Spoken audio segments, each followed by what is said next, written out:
Hello friends, I'm Shodhan here. Today I want to show you a beautiful puzzle composed by me only. So let's get to that puzzle.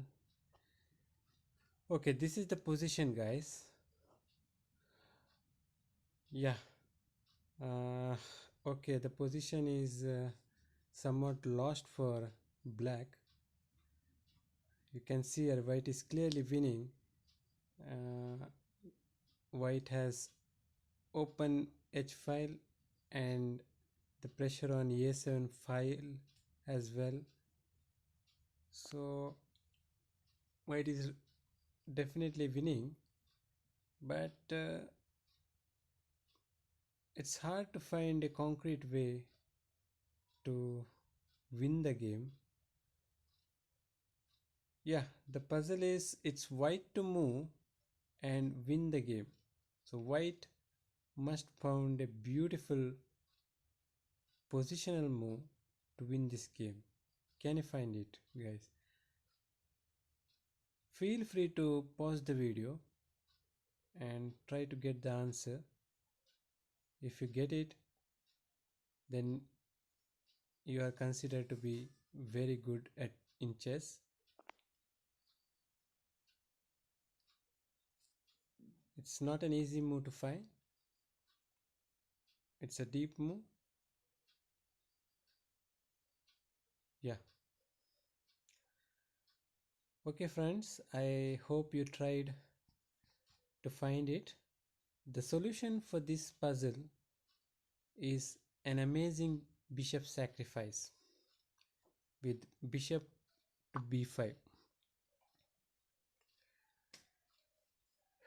trying to square, and it's a square. So if black declines to accept the sacrifice, and let's say if black captures the pawn at c2, then it's lost for black as white will take the exchange, and after something rook captures bishop, you can clearly see white has 3 pawns up along with the open a and h files added to it. It loses the exchange as well, so that's definitely good for white, and black is losing. So that's not fair enough for black. So that means black has to accept the sacrifice, and now what white, how to continue as white? Okay, now white plays knight c3, just getting a tempo on the queen, hits the queen. So now black realizes why that bishop sacrifice is made. Can you see it? Yeah, black queen is running out of squares, guys. It has very limited squares to go to, and if black loses the queen, it will lose the game as well. So black has to run away with the queen, but has limited squares to go. We will consider the escape squares of queen. Let's say if black queen goes to b6, then the follow-up would be rook a6 with the support of a1 queen, and black queen has nothing better than to leave the 6th rank and come up to c5.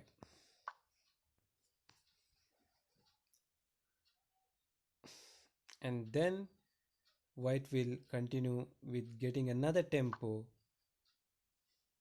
with knight e4, hitting the queen, and queen is almost trapped here, and white will definitely going to win this game.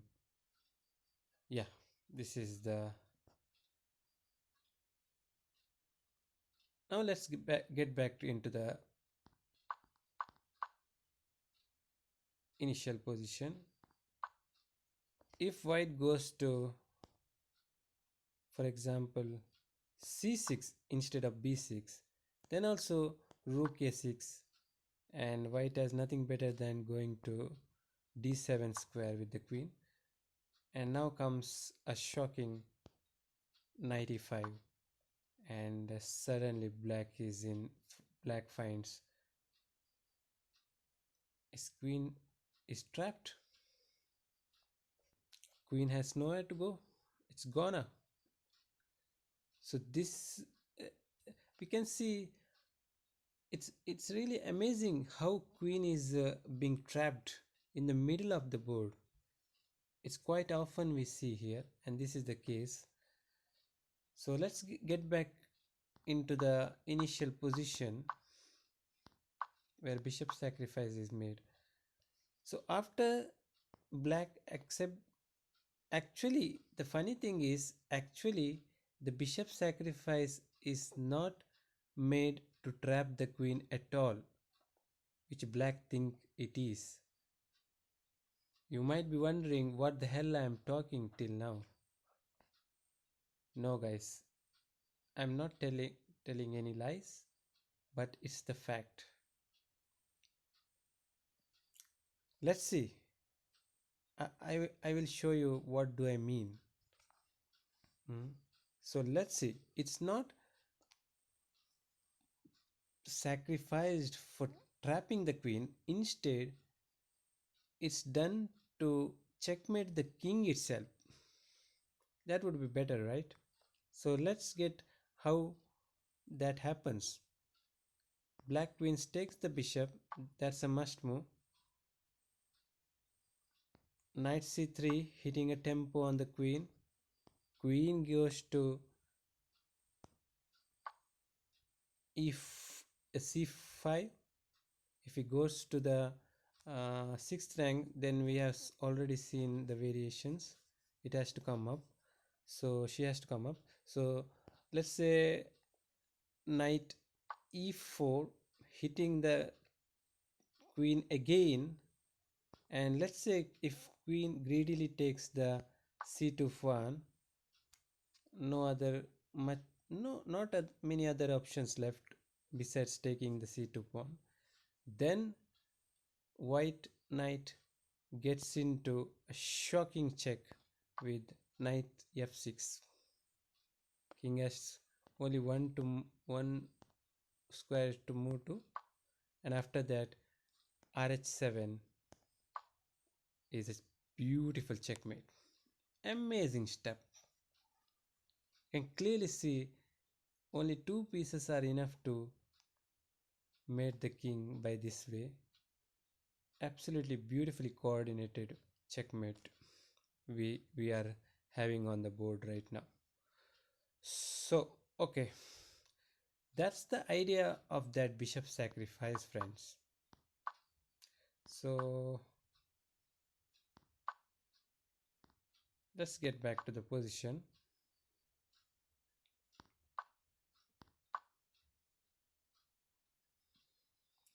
Okay, this is why the bishop sacrifice is made, to like this, to get two tempes on the queen.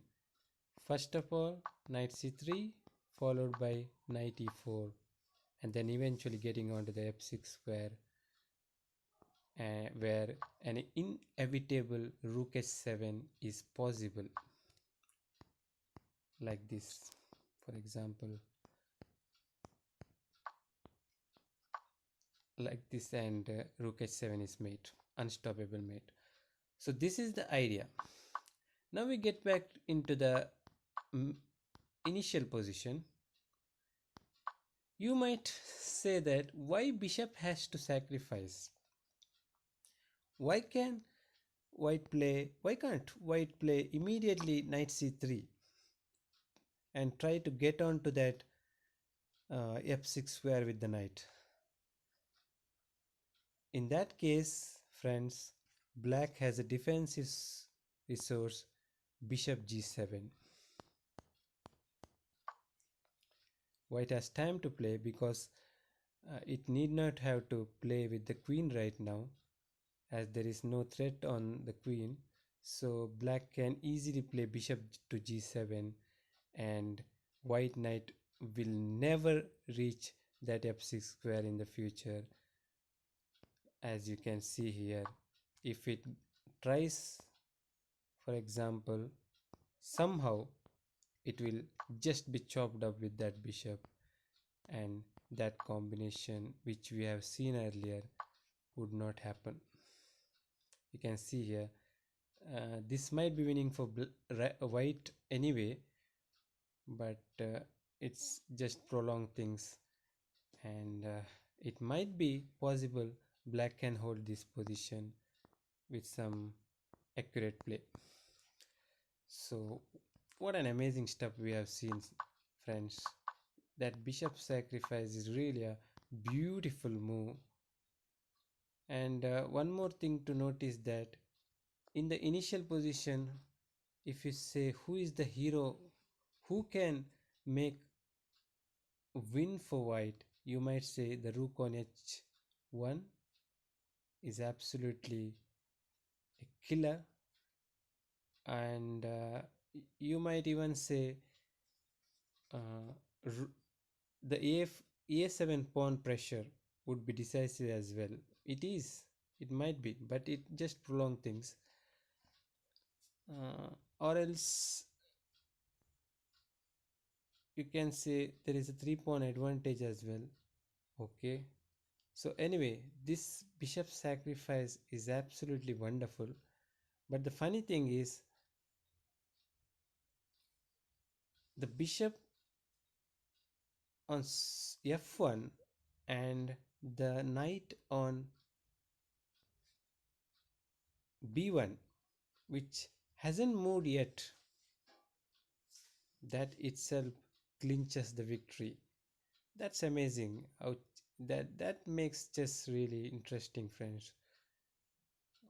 So you can see here the bishop and knight still on its initial squares, but still win you the game.